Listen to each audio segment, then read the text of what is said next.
You ask Tiger to solve. This deals with linear equations with one unknown. The final result is v equals 157/7. Let's solve it step by step. Group all constants on the right side of the equation. Subtract 41/8 from both sides. Combine the fractions.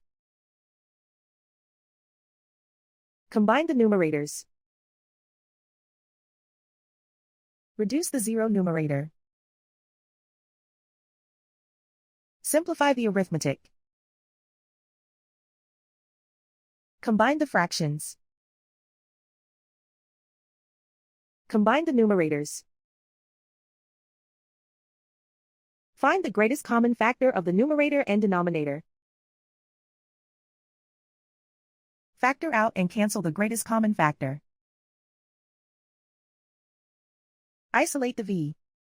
Multiply both sides by inverse fraction 4/7. Group like terms. Multiply the coefficients. Simplify the fraction. Multiply the fractions. Simplify the arithmetic. And so the final result is v equals 157/7.